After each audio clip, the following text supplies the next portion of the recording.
Alex Ellis, and I'm the Membership and Education Director for Illinois Audubon Society. And I just want to go over a little bit of housekeeping. First, we're really excited to work with Lake Cook Audubon and Rena Cohn and Brenda Hunt to present this evening's program. It's part of the Nature Talks series. Anybody who is hosting or interested in hosting public programs, please visit our website, Nature Talks. You'll find a really vigorous list of vetted speakers, including Brenda, who are more than willing and eager to do live, in-person, and or Zoom programs. And you can reach out to those folks. I would also recommend that maybe you go to Speaker View right now if you haven't done so already. There's a little box that lets you choose who you are seeing. And in case you didn't know, this meeting is being recorded. Usually with an event like this, we get 200 people to sign up and 100 show up in person. We're close to that. And then the others hopefully will watch it on Zoom or on our YouTube channel later.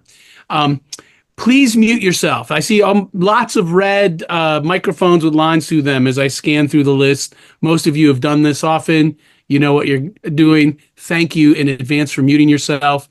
And I will be managing the chat and monitoring for questions. So if any questions pop up anytime during the program, type them in the chat, and I will be sharing those questions at the end. Thank you to Lake Cook Audubon for helping to host and sponsor this. And thank you to all of our members who are here. And I do see lots of names from across the state. So excited to have you all. And I'll turn it over to Rena to begin this evening's program. Hi, everyone. It's good to see you, at least your names, if I'm not seeing your videos. And I do know a lot of you, but don't know a lot of you. So it's great that you signed on. I know everyone loves puffins. If I could see everybody, I would ask you to raise your hand if you've ever seen a puffin. But if you haven't, I know Brenda will inspire you to go to Maine. Okay, so again, this is, for those of you who don't know, Lake Cook Audubon is in the Lake County, Cook County area of Chicago. So we meet in Highland Park, which is really just south of the Wisconsin border. And a lot of the rest of you are all around the rest of the state. Brenda, however, our speaker tonight, is speaking to us from her home in St. Louis. Brenda became interested, I discovered tonight, in birding in 2010 when a pair of great horned owls landed in her backyard and stayed for 4 months. That was the spark bird that she says changed her life, and I think many of us know exactly what she means. Since then, Brenda has become a sort of owl whisperer in St. Louis and elsewhere. She leads owl prowls. She helps with owl surveys for private landowners. She was the keynote speaker at the International Festival of Owls in Minnesota in 2018. She's been a volunteer at the World Bird Sanctuary of St. Louis, which is a raptor rehab center, where she was named Volunteer of the Year in 2017. And among her many other accomplishments, Brenda has her master's degree in school leadership. She teaches middle school. She earned an award for her development and implementation of an outdoor education program at the school. She's a certified Missouri master naturalist and much more. And I should say, for those of you who have been to any of Mark Glenshaw's owl programs, Mark is also a birder in St. Louis, and Brenda knows him. We've had him twice at Lake Cook. So she is a friend of Mark, and they're owl whisperers together. But the reason she's speaking to us today is her experience working with Atlantic puffins on Hog Island, Maine in 2015, 2016, and 2017, which she will tell us about. Some of you on this call may have been on the Lake Cook chapter trip to Maine in June 2019, where we took a very rocky pelagic trip out to see the puffins on Eastern Egg Rock. And many others of you on this call may have also seen the puffins out in that area as well. But for those of us who have seen those birds, all of those birds were there because of Dr. Kress's work on Hog Island that Brenda's going to tell us about. So I will now turn the floor over to Brenda. Welcome, and thank you so much for joining us. No, thank you so much for having me. Let me share my screen and we'll get started. Let's see here.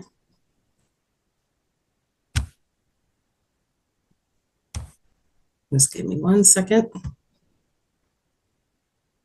All right. Let's start my slideshow. All right. Can everyone see that okay? Yep. All right, great. All right, so thank you very much for having me. I'm really excited to share this program with you. It is a passion of mine since I visited Hog Island and were able to go out to Eastern Egg Rock and see the puffins. Since 2015, I was awarded a partial scholarship that summer to go for a week and learn on Hog Island. And then in return, I came back and gave presentations. I titled my first presentation From Maine to Missouri, Declining Bird Populations and Restoration Efforts. And then because I gave that program so many times, they asked me to come back to Hog Island again for my second year, and I received another partial scholarship. And then they did that again for a third summer. And I said, "Are you sure you want me to come back a third time?" So I was really excited, and I was able to meet with Stephen Kress, who you'll hear a lot about tonight, all 3 summers, and I was able to see the puffins each time that I went. So this is titled For the Love of Seabirds, and I'm going to tell you the story of Stephen Kress, who had spent most of his adult life learning and bringing back the seabirds to the coastlines and to the islands of Maine.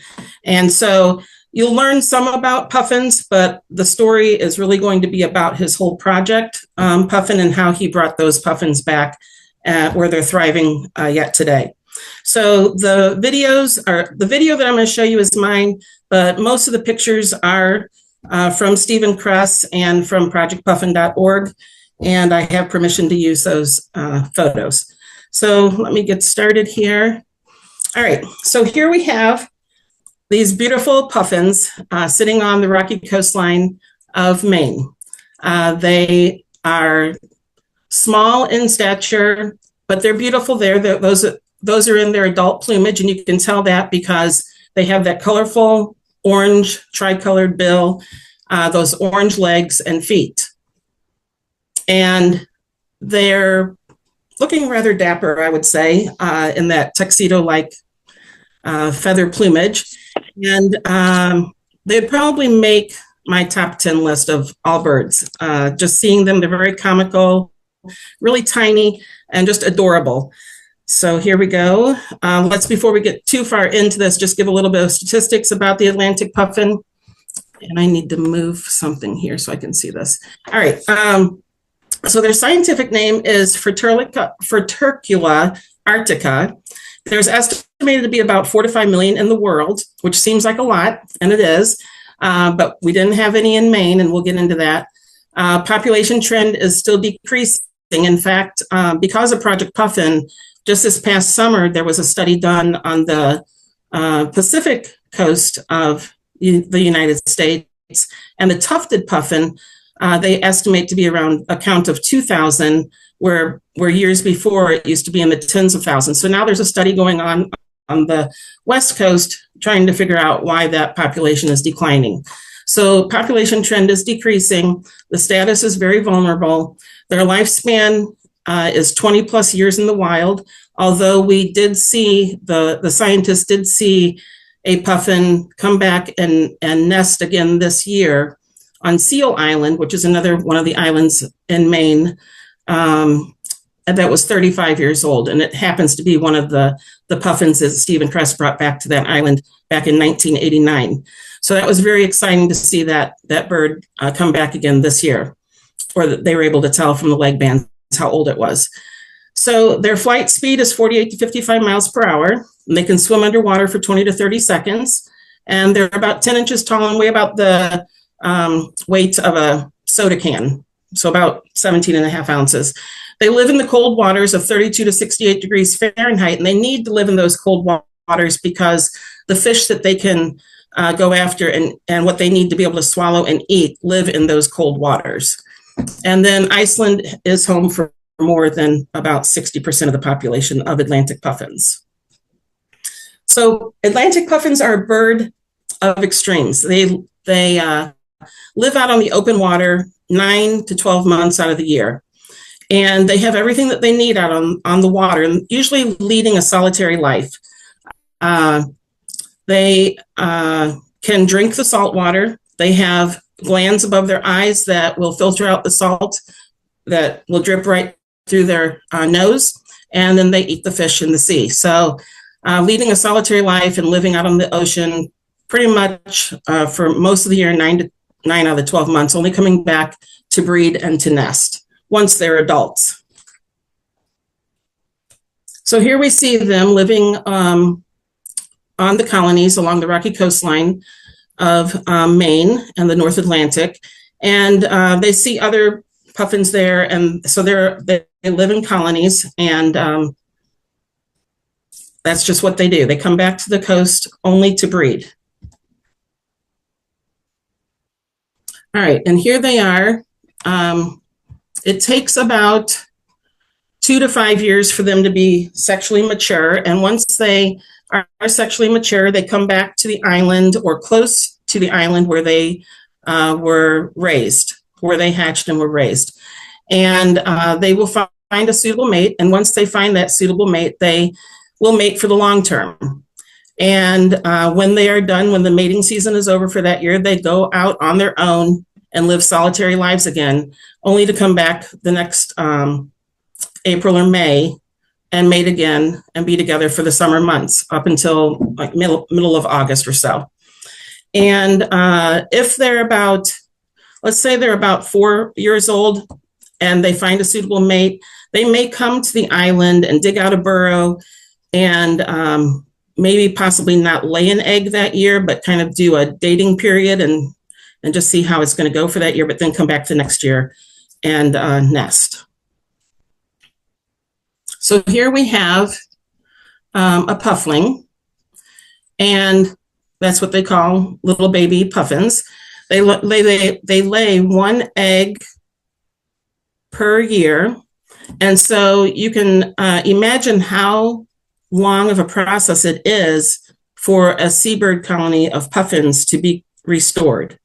You know, we can wipe them out fairly quickly for eating them and gathering their eggs and all, but it takes an extremely long time to bring a puffin colony back.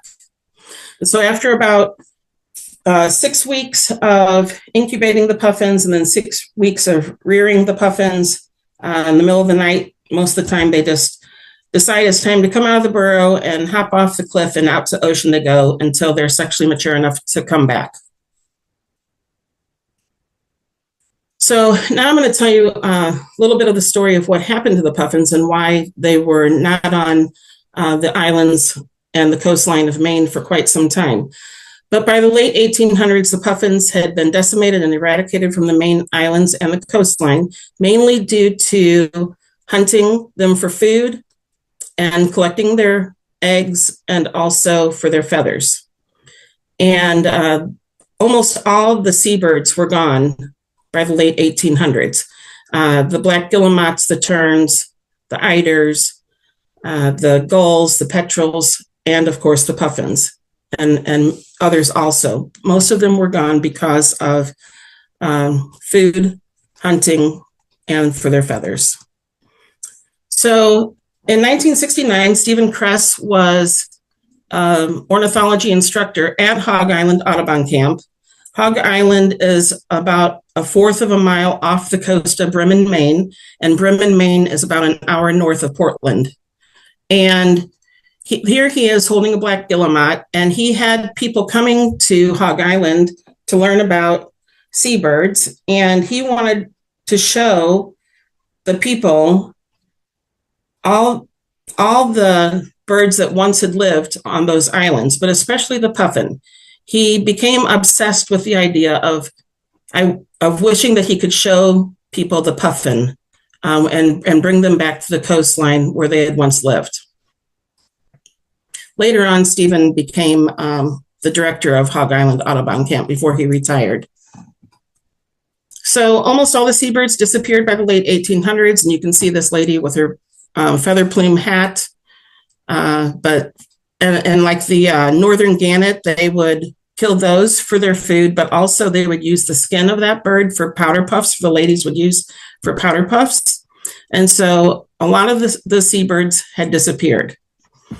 And people were living on almost all the islands year round. And this was primarily because of the fishing industry. Even the farthermost islands, people were living there. So this was not helping the seabirds to come back to those islands because the people were there. And so on Matinicus Rock here, where this lighthouse is, back in 1885, there were only 2 puffins left in all of Maine, on all the coastal islands. And there was a small colony just to the north on the Canadian border, but in Maine itself, there were only 2 puffins left. And the islands were full of herring gulls and different types of gulls, and the greater blackback gulls. They just filled the islands, as you see here in this next picture. The islands were overrun with gulls. And so this was not helping, bring back any of the other seabirds also, because they were in competition for food, and the gulls would kill the other young chicks, as you see here in this picture. So Stephen Kress was wondering what kept this gull population in check before the European settlers came and before people lived on these islands. He knew all of this was going on above ground, but also in the waters, there was the fishing industry had pretty much wiped out all the herring, which was the main fish that these puffins would eat.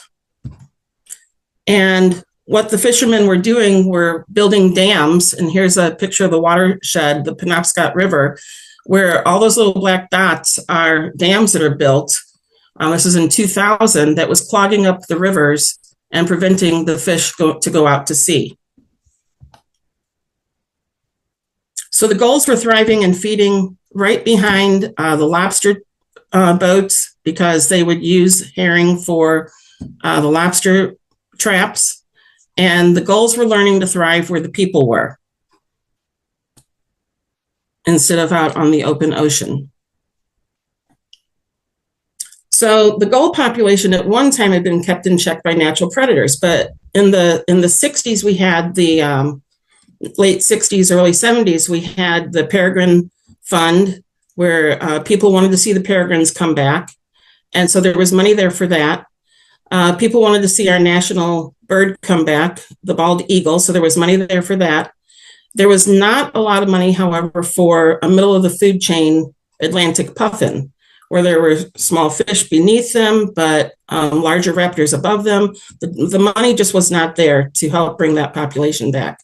And then also a mink could swim 3 or 4 miles and sniff out a seabird colony and take it out in a matter of time.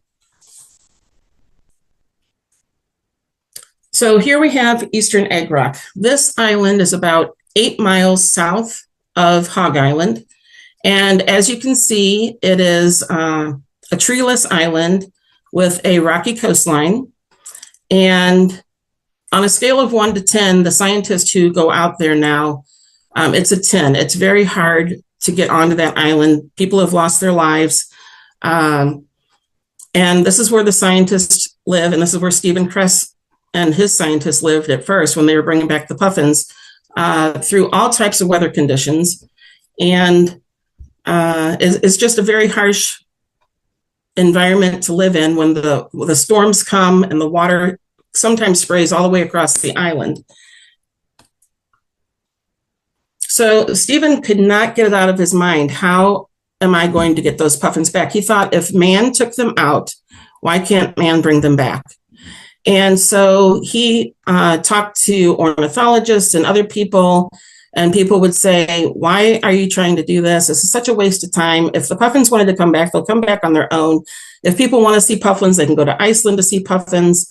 There's millions of puffins in Iceland, and so on and so forth. But Steve was determined and wanted to see this project through. It took him about 3 years to get the official paperwork from the Canadian Wildlife Service so that he could go and get puffins to bring back to Hog Island. He thought, if I bring them back and put them in hand-dug burrows and raise them myself, he had learned from other people that the puffins, when they leave the island where they were raised or where they hatched from, somehow magically know where to come back when they're sexually mature 3 to 5 years later, and or very close by at a neighboring island. So he thought, well, if I just get some puffins from Newfoundland, bring them back and raise them for a few weeks, then they'll go off to the ocean and eventually they'll come back. Well, it didn't exactly quite work that way at first. But here he is going the same day up to Newfoundland, and that evening coming back with 6 puffin chicks, to Eastern Egg Rock. And this was in 1973. So this was 4 years after he had the initial thought of what he wanted to do. And it took a lot of determination and grit against naysayers. And here he is bringing them back the same evening and putting them into some hand-dug burrows. And he knew that he had to have these chicks survive in order for him to get more the next year. Well, this first year, when he brought back 6, one of them did not make it. So 5 of them did.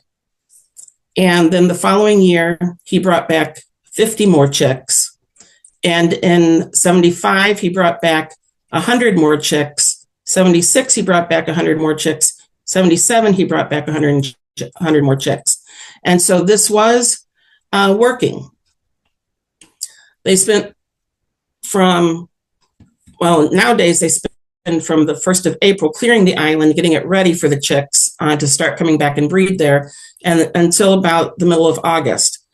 But they spent the next month hand feeding them, and when the storms came, they didn't know at first, but they had to go out in the middle of the night and make sure the puffins were not drowning, because they learned that the burrows were filling up with water. And there was no running water or anything like that, and they lived in tents under very harsh weather conditions. But their main goal was making sure that these puffins survived. So here we have a puffin chick all grown and ready to spend the next 2, 3, 4, 5 years out on the open ocean. It could take up to 7 years before they come back. And they don't need that bill that's orange and bright and those bright orange legs, because that's all to do with mating. But here they are, dressed to live life on the sea. And most of them do survive. Most of them come back. 95% or so do come back, they have learned. So now, from 1969, when he first had the idea, to 1977, 8 years later, he was thrilled to see a puffin flying over him out on Eastern Egg Rock. And he knew it was one of his puffins because he could read the leg bands. But still, the puffin was not dropping down on the island in the middle of the summer to breed. So he had to start thinking like a bird. So he thought, well, if they see other birds there, maybe they'll be more enticed to come and land on the island. So he built decoys to lure the puffins back.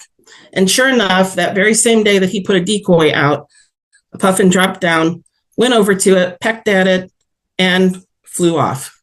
It didn't take them long to learn that the puffins were not real puffins. But it did bring more puffins down to the island. So he kept thinking like a bird and thought, well, I know that birds like to see movement and reflections like the northern cardinal. What if I put mirrors out there and sound recordings? And so he did this. And this whole process is called social attraction. And again, the puffins dropped down, saw themselves in the mirrors, but soon learned that it was not a real puffin, and they did not stay again. But it was bringing more puffins to the island. And so year after year, he did see them coming down, but still not dropping down into the burrows. And you can see some of these are decoys, but they were still not dropping down into the burrows to nest. And that's what they do. Underneath the burrows, they'll dig out that burrow with that bill and with their orange feet. They have really sharp, pointy nails on their feet. And the male does that mostly, but the female will help. And then they use those same burrows year after year. They'll remember where they were at, and they'll be in competition if someone tries to take it over. But they usually use the same burrows.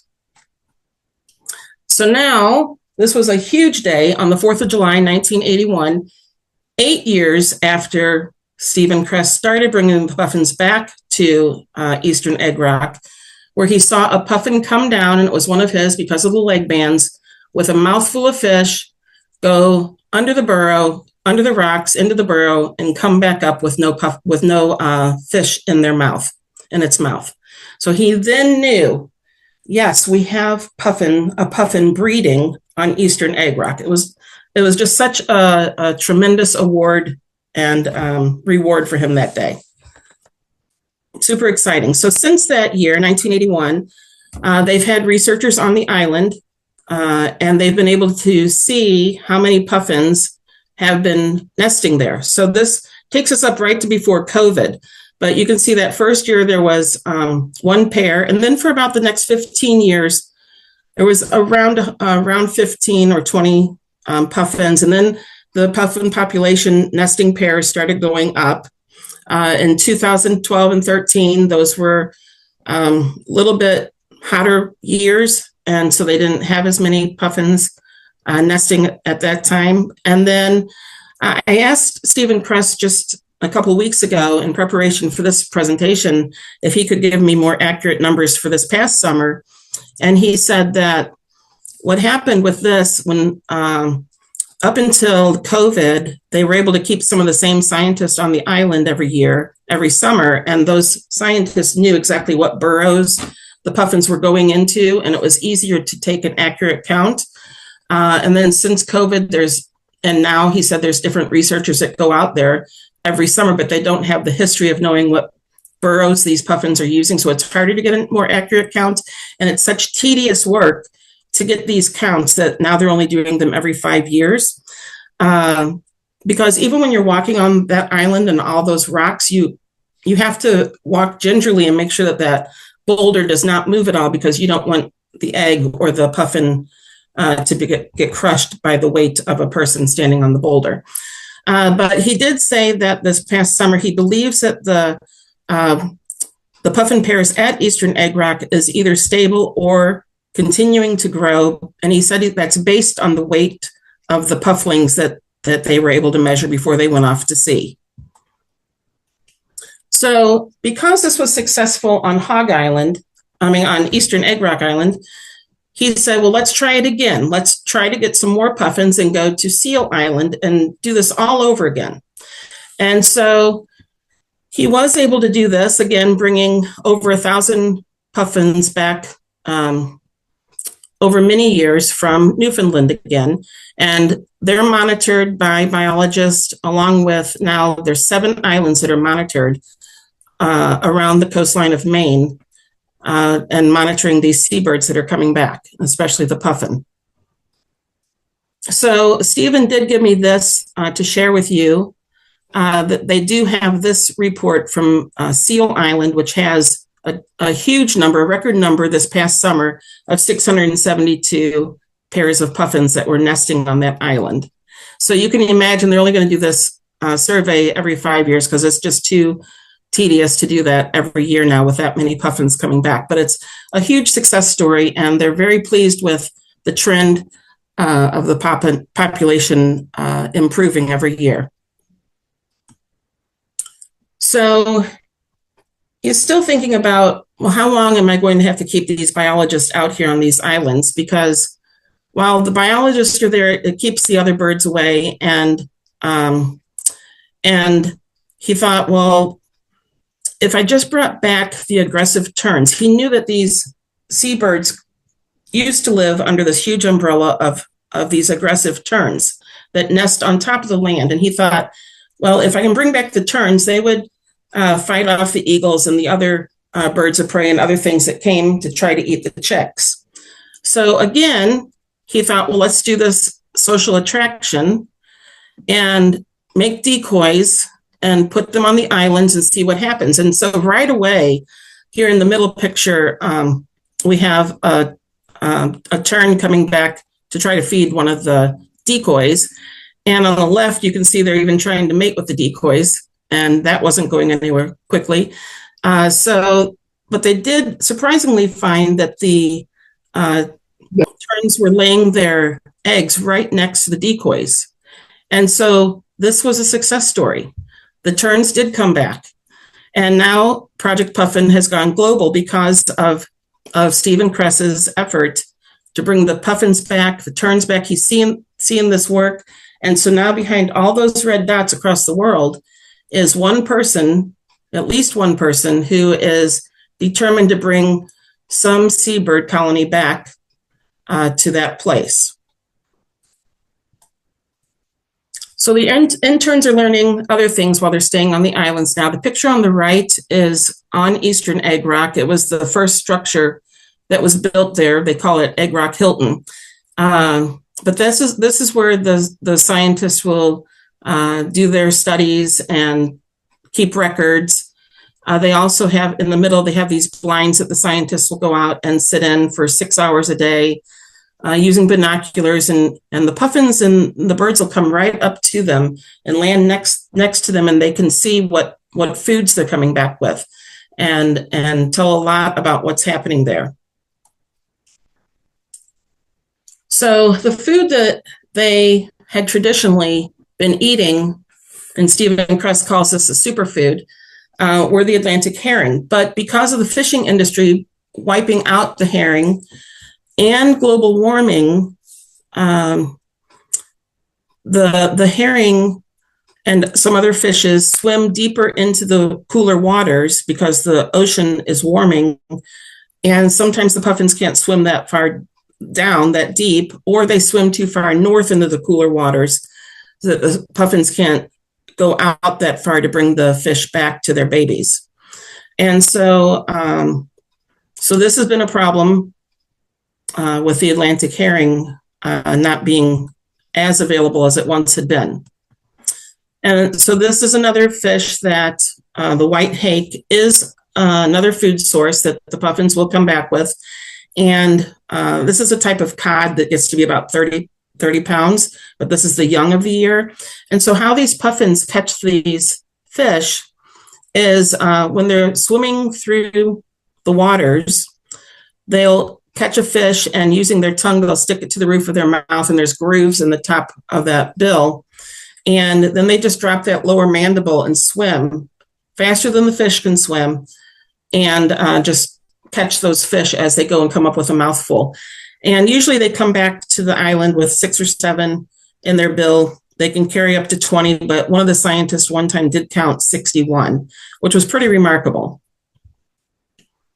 And then there is junk food that Stephen Kress calls junk food. When the ocean waters warm too much and they can't catch the fish that they need for their babies to be able to swallow, they bring back things like the butterfish on the right, which is extremely too big for the puffling to eat. They don't have those adaptations to tear it apart. And so when the mom or dad drops it off, the puffling can't eat it, and they usually will starve. Or there's the stickleback and the northern puffer, which you see here in the middle pictures. But there is a new food that the scientists have noticed that the puffins are bringing back, haddock. And this is because of good fisheries practices. So good for humans. This is what you would eat if you went to the restaurant. And it's good for humans, but it's also good for the puffins, which is exciting that there is this new food that the puffins are finding now to bring back to their young. So every year they try to put a webcam on Seal Island on at least one of the puffin burrows. And this particular year, this was a few years back, they put a puffin cam on Grace. And if you look across the bottom of this chart, of this graph, it's the weeks of the summer. So from June 25th through the week of August 27th.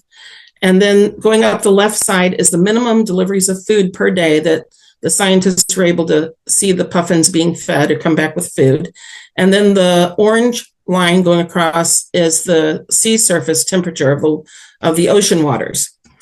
And so you can see on June 25th, when the pufflings are just newly hatched, they bring back about four meals a day.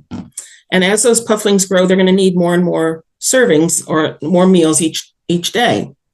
But as the ocean waters here in the middle, July 23rd, for a couple of weeks, really rose high. And you can see that some days they were only getting fed once. This was simply not enough to feed the pufflings. And then once a couple of weeks passed and the cooler temperatures came again, then their feedings went up also. And surprisingly enough, this summer, the puffin parents stayed around an extra few weeks, just making sure that those pufflings had enough food. And so here is Puffling Grace on the left, and this was during those hot summer weeks where she's looking pretty emaciated and not ready to go out on the ocean. And then just a few weeks later, here she is ready to go, a little bit more healthier and ready to spend the next days out in the open ocean. So these are the types of things that the scientists are doing now as they're studying these seabirds and learning more and really studying climate change and the effects that it has on the birds. So what can we do to help? We can take puffin watching tours, and we know that if we do that with Audubon from Booth Bay or New Harbor, that part of your ticket is going to go back to support Project Puffin. We can watch the puffin cams on explore.org each summer and tell others.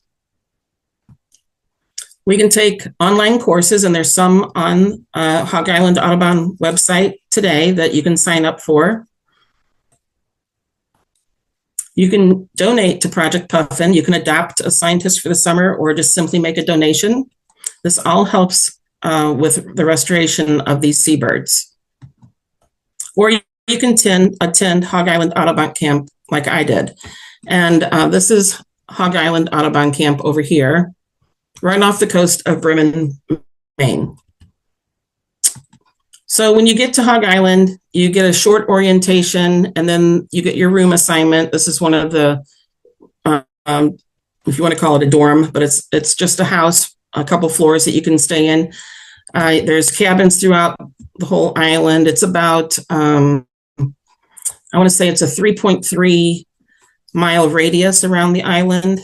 And you can walk and hike in your leisure time and explore the whole island and see lots of different seabirds. This is what some of the accommodations look like. You have your own private bathroom and shower. This is the dining hall. The ornithologist will say a quote or tell a story before you can sit down to your meal.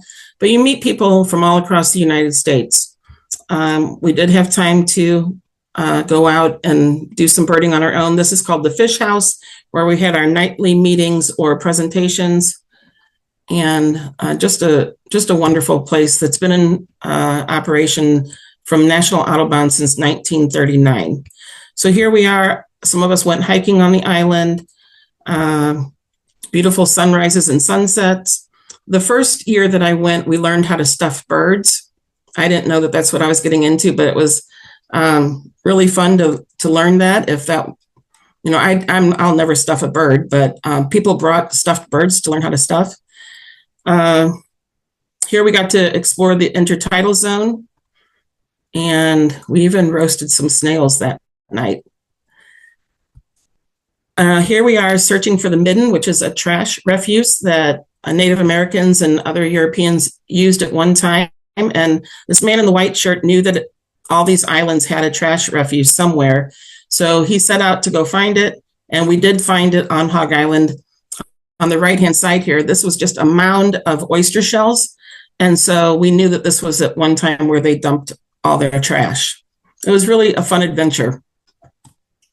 Here's some more of our classes. Scott Weidensahl is talking to us about bird banding. This is a recording device. We were going to learn how to do some bird recordings. This is the man from Cornell University that was teaching us how to stuff a bird. And I think we were talking about the watershed and doing some other activities here. We did go to the mainland and get to bird on the mainland and see some different birds, bobolinks, the black-throated green and the northern parula, and many other birds. On the island of Hog Island is an osprey cam, and we learned right away that when you're walking by the osprey cam, do not say anything, or people all across the world will hear your conversation. But this was really neat to see. The third year that I was there, I actually saw one of the young osprey get hit by a bald eagle and drop into the water. And actually, we had to go out and get it and bring it in and let it rest. Well, when they let it rest, a few hours later, they released it again. And it wasn't long before that bald eagle came back and hit it a second time. This time it got a gash in its chest and it had to be taken to a raptor center. Well, they found out that when they took it to the raptor center, they took x-rays on it and they had seen that its wing at one time had been broken. Well, we know that nest, the osprey nest there, had been attacked by some great horned owls. So we feel that it was probably broken when the great horned owls hit the nest the first time. But anyway, it was just really neat to watch that whole interaction between these birds of prey. And then we got to bird by boat on Muscungus Bay, and you had to be ready for any weather conditions, cold, windy, wet, dry, hot, and we were. And we went out Muscungus Bay, straight out here into the middle, away from Hog Island, towards eastern Egg Rock. This was the direction we were going. And here's Scott Weidensaul, a highly respected ornithologist and friend of mine. He was telling us about some of the islands that we were passing, and they give you so much information. I don't remember exactly what he was saying here. And what was really neat for me, I thought it was really special to see this northern gannet. This is a bird that has a 9-foot wingspan that is still trying to make a comeback. They have not fully come back yet. Some storm petrels. And then we were in I'll get to the story. We were in a little boat here going to another island. But this was the first seabird that I saw, the black guillemot. It has the white wing patches and the red feet. Here's some double-crested cormorants that were on their nests. And year after year, they'll come back and use the same nests. And sometimes you just see columns of 5 to 10 feet, nests stacked on top of one another from year after year. We have the common loon here, and then the male northern eider, and then the females with their chicks. And then, of course, the harbor seals would swim by, bark in the middle of the night, but we passed many islands with these harbor seals. And so then we got, one of the years that I was there, we were able to go to Ross Island, which is another treeless island.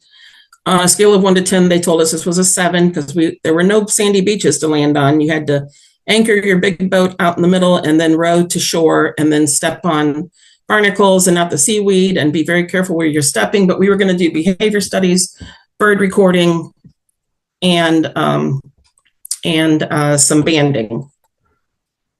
And so this was an island that was full of greater black-backed and herring gulls. And so I decided to do my behavior study first. And right away, I saw a blackback kill a herring gull, knock it off a rock and drown it. And then a little bit later, it was still trying to swallow it, but it was just too big for it to eat. But this happened all the time. So after I did that for about an hour, we weren't there all day. It was really hot out there that day. Then I went and did some bird banding with Scott Weidensaul. This chick here, a herring gull, was about 7 days old because he had been there 7 days prior and none of them had hatched yet. And then we put them back in the same underneath the boulder when we were done. And then from there, we were able to go out to eastern Egg Rock and see the world's first reestablished seabird colonies. So I have a little video that I'm going to show you coming up here of eastern Egg Rock, and you can just see the rocky cliffs and just how hard it is for these people to get on this island. And they stay out there getting food drop-offs maybe every 3 weeks or so, and or possibly having the chance to go back to the mainland for whatever they need before they come back out. But they spend from April until the middle of August usually out there on these islands. And so they sit in these blinds. Here's one using a bird recording. I'm not sure if this is, I think this might be a decoy here, but just doing research. All right, and then when you see this video coming up, the puffins are pretty small. And the day that I was out here recording this, the waves were really choppy. And the puffins were just on the other side of the wave. And so I'll show you this, but the first birds you see are not going to be puffins. They're going to be guillemots. And then eventually you will see the puffins. So let me see if this works here.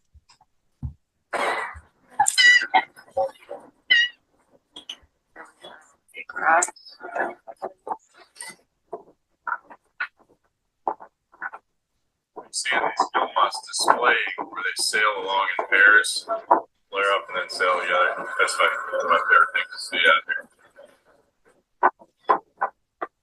Puffins and puffins.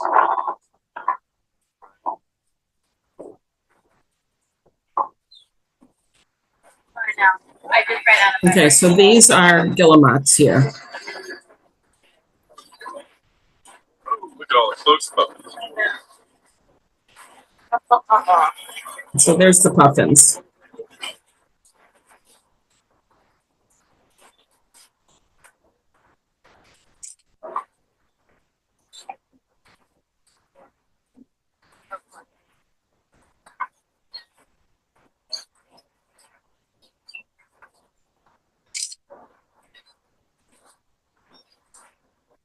So that was really exciting to see. And I got to see them all 3 summers that I was there. And then at the end of the week, whatever week you go to Hog Island, they have chefs that live on the island and cook for you wonderful meals. They serve a lobster meal on the last day that you're there. And then they make puffin cream puffs. And before you eat them, you're supposed to kiss them. And then you're seen off by the puffins before you go back on the boat to get back to the mainland. So here is Stephen Kress. Like I said, I got to meet him all 3 summers and talk to him quite extensively. He gave some presentations for us also. The founder and former executive director of the Seabird Restoration Program and vice president for bird conservation of the National Audubon Society for many years. He was ornithology instructor at the Audubon camp in Maine on Hog Island from 1969 through 1981 and director of the camp from 1982 through 1986, as well as one more time being retired in 2019. But I've talked to him since then several times, and he's still doing a lot of things, and including presentations with Seabird restoration.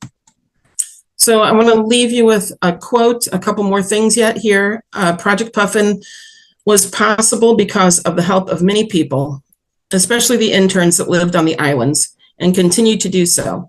First in a role of restoration, now in the role of protection and data collection.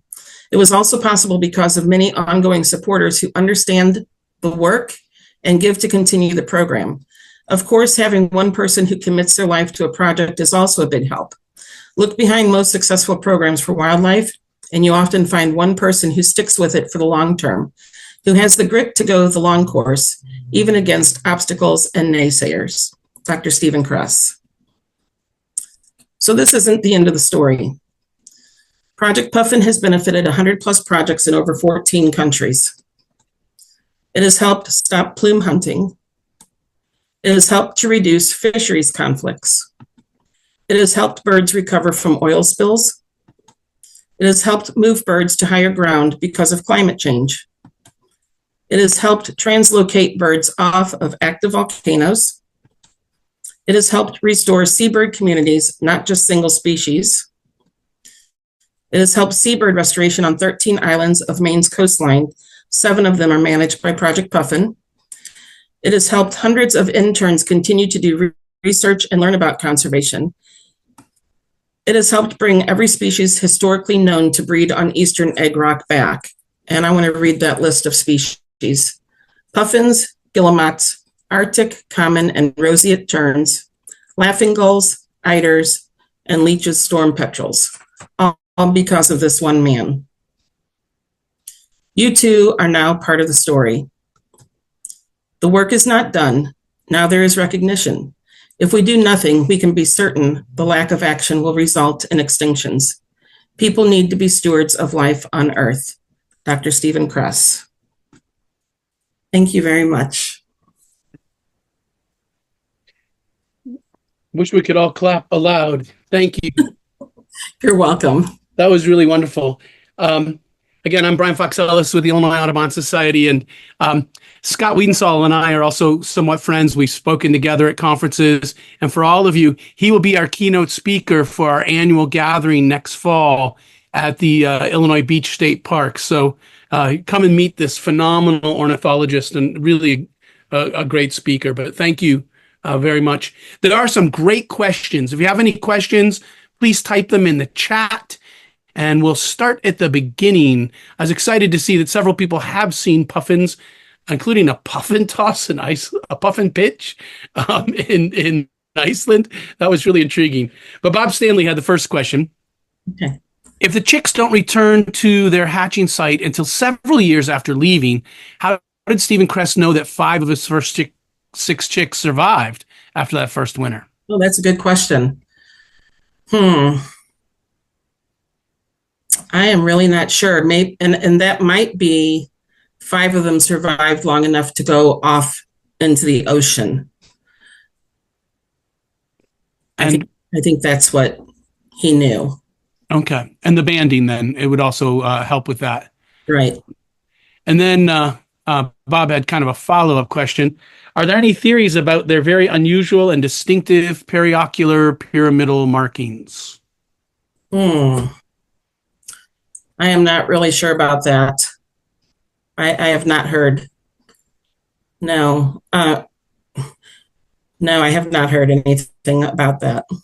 I would say Darwin spoke to that in sexual selection, in mating and mate selection, that, you choose a partner who's kind of bright and colorful.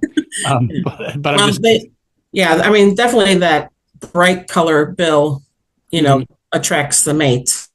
And you can tell the health of the puffin also by that color.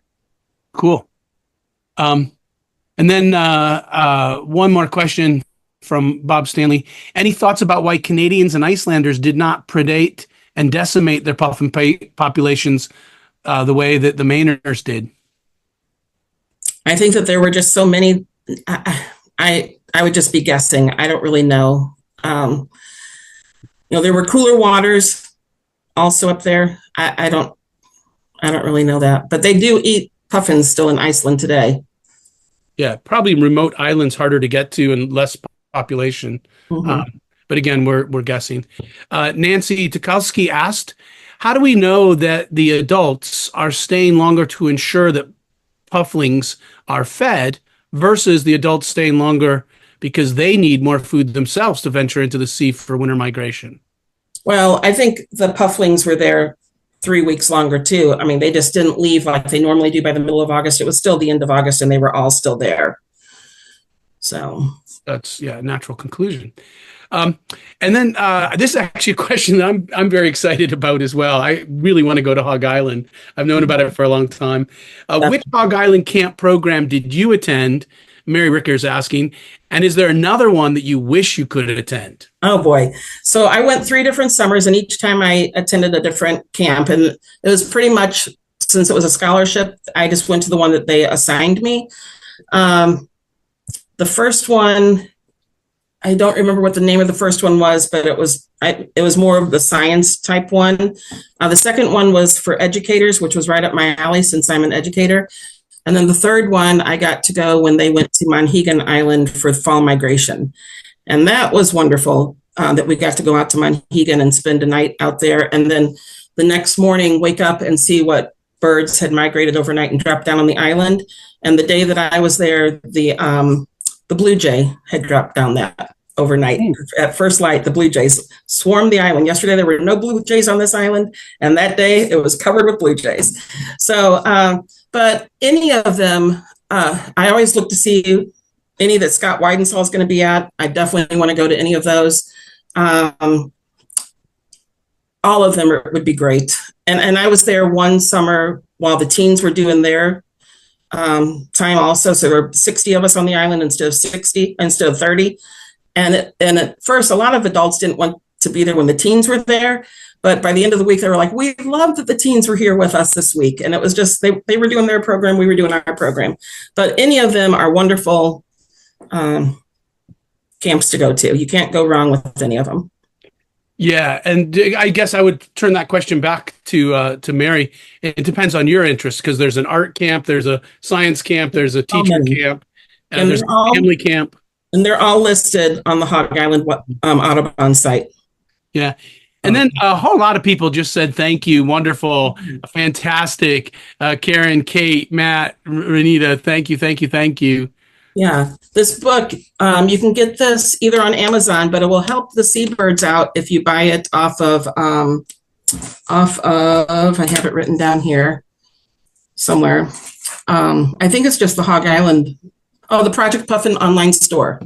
So if you want to read his book, Project Puffin online store, they'll get kickback. Yeah, and I'm sure you can get that book elsewhere, but if you go to their site, they get a little more. Right. So Rita Renwick asked, she had heard when viewing puffins in Nova Scotia, the guide stated that increased abundance of bald eagles was not good for spotting puffins. Once they leave the nest or in the ocean, they leave the area because of eagle predation. Is this true? Well, Stephen had told me before that they don't know where these puffins go once they leave, how far out they go. He just said that they go far out, and there's no way to really track where they go. So I can imagine just by studying raptors that if they feel if a bird feels a threat, they would move on, but I don't know about, do they come back then? I don't know. Or do they just go to a neighboring island? Birds have to be adaptable these days. So if they're going to survive, so if they can find another place, then maybe they will, but that's just a guess. Yeah. And Katarina McLean actually has a comment, more than a question, that speaks to this as well, but from a different perspective. She wrote that Maine's waters are on the border of the temperature range and climate change.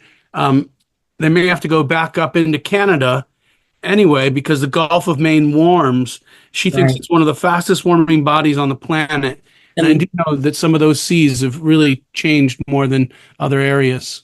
Yes. And Stephen had mentioned to me that he believes that the coastal Maine waters are the most rapidly changing warm climate waters in the world. Yeah. And so that's why he was excited to see the haddock being brought back, so that they're finding other fish that they can also feed their pufflings. But very true. And then Kevin Swagel has a really good question. How many puffin species are there worldwide? And are they all in the Northern Hemisphere? Kind of like penguins in the South. I do not know the answer to that. I honestly do not. I've just worked with, studied Atlantic puffins and a little bit with the tufted puffins, but I really don't know that answer. Sorry. I think, Kevin, you are answering your own question with the second half, that they are in the Northern Hemisphere like penguins in the South, but I don't know how many either. We could ask the magic computer in our pocket. Right. Mm-hmm. And Matt Hayes just put a wonderful post there. It's in the chat that gives you a lot of facts about Know Your Puffins. Thank you, Matt. And Karen said, I don't know if I want to butcher the Icelandic accent that she spelled. Her local guide in Iceland said, puffins are our national bird and our national dish. Which is a funny comment. I have a silly question. Matt says it looks like there are 4 species. I love the TV cartoon made in Ireland, obviously Irish accents all the way through, Puffin Rock. And as somebody who spends time with my grandchildren watching, trying to encourage them to watch nature-based TV shows, have you seen the show? And do you think the science is relatively accurate? I have not seen that show. I'm sorry. I highly recommend it if you have grandkids.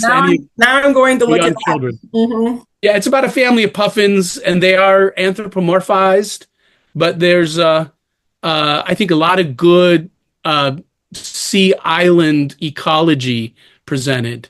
Oh, Matt, thank you. Matt's continuing to do research for us. Atlantic puffin, horned puffin, tufted puffin, and rhinoceros auklet. And um, so thank you all for coming out. It is now exactly 8 o'clock, so we ended right on time. Um, Rena, did you have a final word? And I have one. Again, this is sponsored in part by Lake Cook County. Thank you to Lake Cook County Audubon and Nature Talks, the Illinois Audubon Society Speakers Bureau. You can find Brenda's contact if you'd like to invite her to your program, as well as a great list of other Nature Talk programs. And we're happy to help host. Rena, you have a final word? I just want to thank Brenda. It was a terrific program. I have a copy back here of Project Puffin, which I bought someone else who was speaking last year. And I had one other thought that I can't remember, but if you haven't seen Puffins, go. Yes, And sure. support the effort, but also if you're a birder, it's a must see. Mhm. Thank you Definitely. so much, Brenda. Oh, thank you Thank so you. much. And thank you, IS, for hosting the Zoom as well.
I thank our executive director and assistant director for their behind the scenes tech support. And come meet Scott Weidensall in September at Illinois Beach State Park. He's a great speaker. He'll spend the day with us. Yes, that's the other thing I was going to say. He also spoke to us by Zoom a few years ago about his latest migration book. So yeah, that's fabulous. Can I just say one thing about Scott Weidensall? One of the summers, the year that my third year, I was there on Monhegan Island, and all the people that were there with me learned at that point in time that I loved owls. And they said, well, just lead us on an owl prowl tonight. And I said, this is Scott Weidensall. You have to go talk to Scott Weidensall. So they all went to him and he says, yeah, tomorrow night when we're back on Hog Island, Brenda, if you want to lead a prowl, you can. So after our meeting at the fish house that night, he said, okay, anybody that wants to go on I'll prowl with Brenda, meet out here in 10 minutes, go get your flashlights, and we're gonna go out in the middle of the island and call some owls in and learn all about owls. And then it hit me. I'm giving Scott Weidensaul an owl. I'm like, what? It was amazing. I loved it. But I was like, oh, it was great. And he said, you did such a wonderful job. But I just really admire the man. So I hope Yeah, all of you can very get down to earth. Yeah. Good. Well, have a great night, everyone. Thank you again, Brenda. Thank you, thank you, thank you. You Thank got you, about, everyone, for attending also. yes, you got about 20 more thank yous in the chats. Good. All right. Thank you. Thank you so much. Good night. Welcome.